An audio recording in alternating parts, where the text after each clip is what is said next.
Welcome to the newsletter. Ukraine calls for closed sky after massive Russian ambush. On Channel HT New, Kiev calls that it is time for the West to help establish a no-fly zone over Ukraine to protect it from Russian missile attacks. No need to make excuses and delay important decisions. It's time for Europe to close the sky over Ukraine. For their own security too, Mikhailo Podolyak, an advisor to the President of Ukraine, called on Twitter on November 16th. Mr. Podolyak said that Russia was responsible for the large-scale missile strikes against Ukraine and also for the growing risks to Ukraine's neighbors. Ukraine's Defense Minister Oleksii Reznikov further commented that the crash of a missile on the Polish border on November 15th was something that Kiev foreshadowed in advance. We have offered to close the sky because the sky has no borders, Reznikov stressed. This is not the first time Ukraine has asked its Western allies and partners to help establish a no-fly zone. The offer was even made almost immediately after Russia launched a military operation in Ukraine in February 2022. However, the West has so far not been interested in this proposal of Kiev.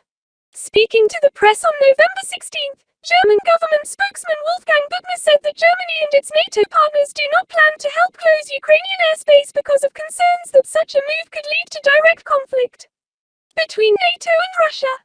We and all our allies are of the same opinion that we want to avoid an escalation of the conflict in Ukraine, Büchner said.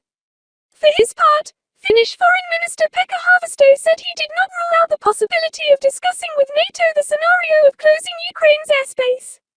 Finland is not a member of NATO, but has applied to join. I will certainly discuss the issue of closing Ukraine airspace, Haavisto confirmed, adding that if this scenario happened, any aircraft entering the no-fly zone could be shot down. On the other hand, he admitted, this is not an easy task because it requires huge reconnaissance resources. The issue of setting up a no-fly zone in Ukraine is hot again after the recent large-scale missile attacks by Russia. According to data from the Ukrainian Air Force, on November 15th, Russia launched a total of about 100 missiles and used at least 15 suicide drones for the largest ever raid on Ukraine. The raid destroyed a series of energy infrastructure, leaving about 10 million Ukrainians without electricity. Kiev claims to have intercepted most of Moscow's missiles.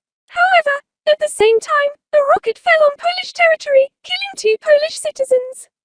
While Ukraine insisted it was a Russian missile, Moscow and other Western countries began to attribute the deadly explosion in Poland to a Ukrainian air defense missile. Kiev on November 16th requested immediate access to the site of the missile crash to coordinate the investigation. Secretary of the Security and Defense Council of Ukraine Oleksii Reznikov said Kiev is ready to present evidence to prove Moscow is responsible for this incident. Thank you for watching. Remember to subscribe to the channel, share to support and update the latest videos from the HT News channel.